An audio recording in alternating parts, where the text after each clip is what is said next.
当我的先生拿着我的照片跟他的父母说要跟这个女生交往，他的父母称许的点点头。他说这不是台湾女生，是上海姑娘。他的父母瞬间由情转阴，他的父亲更是担心，是上海姑娘欸。在他的印象里，他的一个当过军官的外省朋友娶的就是上海姑娘。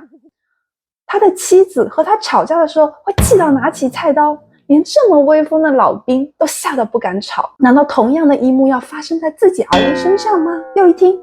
是律师，哦，这可真不得了了，动手打不过，动口骂不过，如果一旦结了婚，这日后的日子不得鸡犬不宁了吗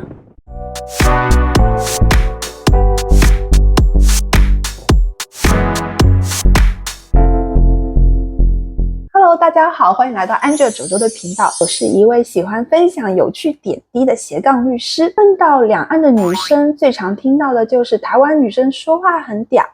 大陆女生脾气火爆这样的形容，于我看来都算是比较中性的评价。那前面也有提到，在我公公还没有见到我之前，就推定我是一个犀利难相处，吵架会挥刀，这就成负面推定了。但时间可以证明这些印象不是事实。公公，你看我这么温柔，要记得为我点赞哦。你对律师是什么印象？当你听闻我是一名律师时，想必你的脑海中就出现了一些画面或者标签。不知道大家是否会受律政剧的影响，因为剧中的律师个个西装革履，遇到问题好像动动嘴皮子就可以顺利解决。那事实呢？两眼心中的律师埋在一堆证据影印件里，连吃碗泡面的时间都没有。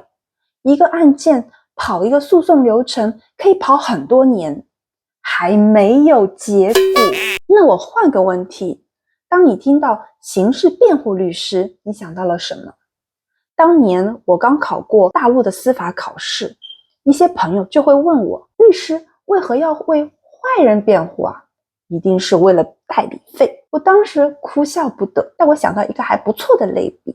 可以说明一部分的理由，那就是一个垂死的病人，如果求医，难道医生还要先确定他是好人还是坏人，再确定是否医治吗？救死扶伤是医生的职责。那同样的道理也适用在刑事辩护律师，为一个人争取他的合法权益，就是律师的职责。审判他是否有罪，那是法官的事情。对律师先入为主的印象，我们今天暂时不扩充了。如果你对律师职业有兴趣，我们可以通过留言的方式来互动哦。说台湾男生都很温柔，原来是我样本太少。透过前面说的案例，我也会想到说，在生活当中，我可能也会常常在不熟悉对方情况下，就给对方贴上标签，把它归类为某一类人。为何我们会习惯在不认识对方以前就给对方贴标签呢？原因很简单，因为在我们还没有机会认识对方的时候，贴标签就是一种最直接最简单的认识方式，可以减少大脑的思考和负担。不过我想我还是要常常提醒自己，不要把方便性倒过来取代真实性。在认识我老公前，我最早接触到的台湾元素就是台湾的偶像剧，还有在留学期间呢认识的一对关系亲近的台湾情侣还有就是在美国的台湾教会的弟兄姊妹。在我的印象里，台湾男生心思细腻，温柔比体贴女生。我认为台湾大多数的男生如此，但与我先生交往之后，我才发现他和他的家族是客家人，并不属于温柔奶萌型。有一次我们做9型人格的测试，结果他是第1型的完美型人格，难怪会表现的严语律己，标准要求非常高，而很少溢美之词。这时候我才发现，原来我手中的台湾男生样本实在太少了，加之我疏于思考，而忽视了多样性的存在，先入为主如何影响着我们。上一期影片呢，算是我和大家的第一次见面，我也有非常认真的阅读影片下的每一条留言，心情简直跟坐过山车也就是像坐云霄飞车一样。我看到了大部分台湾朋友的友善和尊重，真的很动容。当然也不乏一些因为我是大陆配偶而直接产生负面感受的网友。虽然他们无意和我建立友谊，不过借这个现象，我觉得正好可以让我们再次看到，在我们各自的日常交往中，这种不容易察觉的标签的的确确影响着我们的人际交往。我们虽然只是在谈贴标签，但是也要看到，在我们轻易的在别人额头上贴上标签之后，标签是否会倒过来限制了我们的认知。如果我们习惯于固有的认知，只看自己想看的，只听自己想听的，而没有敞开查证，那么就不会发生进步，甚至陷于一种错误的泥潭当中。2018年纽约时报推出了12集的 podcast 的节目 Caliphate， 呈现知名记者与 ISIS 刽子手之间的一个深度访谈，一举成为当年 Apple Podcast 下载冠军，获得了包括 Peabody Awards 在内的很多大奖。访谈呢是在加拿大进行的，这个刽子手呢是21岁，自称就远赴叙利亚来协助 ISIS 来进行刑。每一集的阐述都非常的具体。在一期 The Heart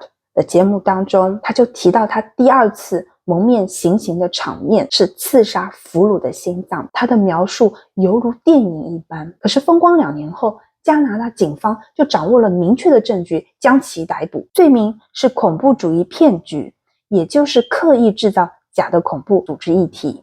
操弄媒体或进行诈骗。原来他从未到过叙利亚，所有的一切都只是他杜撰出来的。纽约时报最终于2020年的12月18号以头版标题承认公司缺乏怀疑精神与严格审视的态度， Caliphate 严重失实，节目下架，退还所有的奖项，制作人调职。我跟很多人一样，当时非常的好奇，为什么纽约时报上上下下这么优秀的团队，经过那么长的制作周期，竟会相信这个弥天大谎？因为大家都太爱这个故事了。他们说，纽约时报并非没有按照机制来启动审查的工作，然而当时的执行编辑他承认这是一个集体式的心理陷阱，以至于当证据出现漏洞百出的时候，整个工作团队选择忽视，迷恋一件事就忽略它的漏洞，厌恶一件事就放大它的不堪。这个行为其实不会令人不舒服，相反呢，